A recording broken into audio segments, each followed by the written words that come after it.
Haryana BJP की नेता और टिकटॉक स्टार सोनाली फोगाट की मौत पर सस्पेंस बढ़ता ही जा रहा है।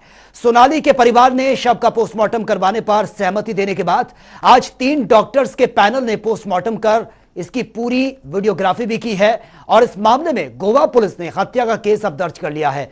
सोनाली के भाई रिंकू ढाका की शिकायत पर सोनाली के पीए यानी कि सुधीर सांगवान और उसके साथी सुखविंदर को गिरफ्तार कर लिया गया। लेकिन क्या सोनाली की मौत की मिस्ट्री को सुलझाना पुलिस के लिए आसान होगा? क्या सोनाली की मौत के पीछे कहीं और भी राज हैं? यह रिपोर्ट आप देखिए।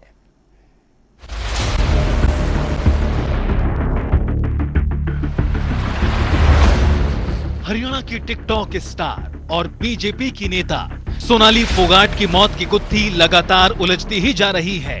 विवादों के बाद आखिरकार सोनाली फोगाट के शव का पोस्टमार्टम किया गया। पोस्टमार्टम के बाद गोवा पुलिस ने सोनाली की भाई की शिकायत पर धारा 302 के तहत केस दर्ज कर लिया है। एफआईआर में सोनाली के पीए सुधीर सांगवान को नामजद किया गया है। मर्डर का मुकदमा 302/34 एफआईआर नंबर है इसका 134/22 पुलिस स्टेशन अंजना में दर्ज करके तफ्तीश शुरू कर दी गई है। बताया जा रहा है कि पोस्टमार्टम के दौरान सोनाली के शरीर में आपत्तिजनक तत्व मिले हैं।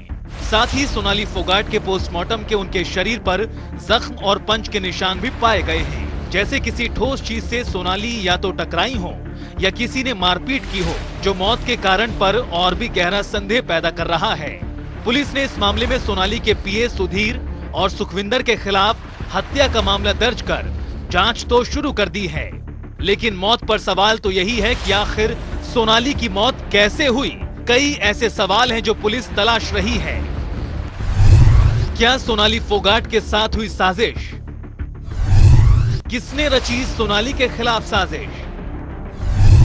क्या सोनाली का रसूख बना मौत का कारण? क्या सोनाली फोगाट की हत्या की गई? सोनाली के परिजनों के आरोप कितने सही हैं?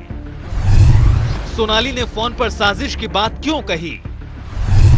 सोनाली फोगाट को किसी अनहोनी की थी आशंका? क्या सोनाली फोगाट के रक्षक ही बने दुश्मन? क्या सियासी रसूख बना सोनाली की मौत का कारण? क्या सोनाली के पीए ने परिजनों को किया गुमराह? सोनाली के पीए पर परिजनों को शक क्यों? और क्या सोनाली के परिजनों को मिलेगा इंसाफ? इसके अलावा भी पुलिस को मौत से जुड़े कई सवालों के जवाब तलाशने होंगे। उससे जुड़ा एक वीडियो भी सामने आया है। ये वीडियो किसी डांस क्लब का है। करीब 36 सेकंड के इस वीडियो में सोनाली फोगाट, सुधीर और सुखविंदर तीनों दिखाई दे रहे हैं, जिसमें दोनों सोनाली के साथ डांस कर रहे हैं। ब्लैक ड्रेस में सोनाली कई बार सुखविंदर के साथ डांस करते हुए कंफर्टेबल नजर नहीं आ रही, तो सुखविंदर से कई बार हाथ छुड़ाती भी हैं। इसके बाद सोनाली दूसरे लोगों के बीच चली जाती हैं। हालांकि इस वीडियो के बारे में सोनाली के भाई रिंकू ढाका ने बताया कि ये वीडियो कुछ दिनों पहले गुरुग्राम में बनाया गया था। साथ ही उन्होंने ये भी बताया कि ये वीडियो बनाया ही इसलिए गया ताकि इस केस से उसे जोड़ा जा सके। सोनाली जी का वीडियो और सुधीर सांगवान और सुखविंदर है उसमें। लेकिन वो वीडियो पुराना है, गुरुग्राम का है, गुरुग्राम के क्लब का। वो उन लोगों ने उनको उनकी इमेज डाउन करने के लिए डाला गया था।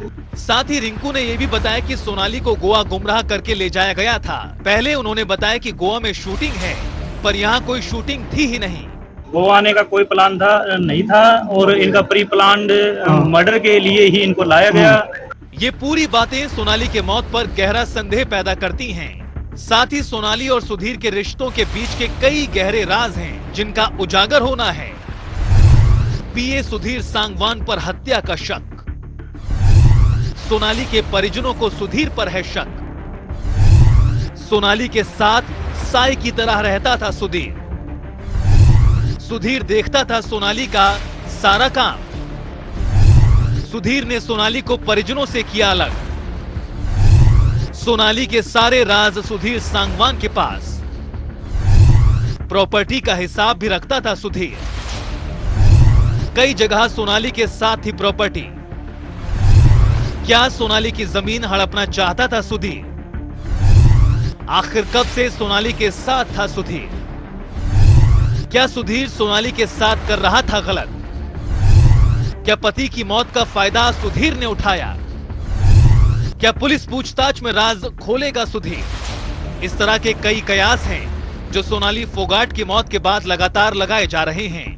हालांकि सोनाली फोगाट की मौत पर हत्या का मामला दर्ज तो कर लिया गया है, लेकिन देखना यह है कि क्या सोनाली फोगाट की मौत की गुत्थी सुलझ पाती है या नहीं। स्पेशल डेस्क, जनता टीवी।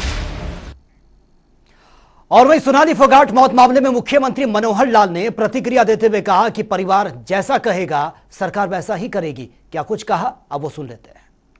दुखद समाचार था हमारे लिए ये कि गोवा में और उनकी मृत्यु हुई है। फर्स्ट हैंड इन्फॉर्मेशन ये थी कि हार्ट अटैक से मृत्यु हुई है। अब हार्ट अटैक भी होने में तो किसी को भी हो सकता है, कोई दिक्कत नहीं है, लेकिन हमने वहां फिर सीएम को भी फोन किया और हमारे पुलिस अधिकारियों को भी फोन किया कि उनको कोई भी जो फॉर्मेलिटी बाद में, क्योंकि अगर हार्ट अटैक भी हुआ तो भी वहाँ जहाँ डेथ हुई है, डेथ के बाद उनका कोई पोस्टमार्टम होगा, उसके बाद ही सारी विषय होगा। पोस्टमार्टम जरूर करा देना चाहिए, उसमें कठिनाइयां ना आए कोई। अब आज पोस्टमार्टम हुआ है।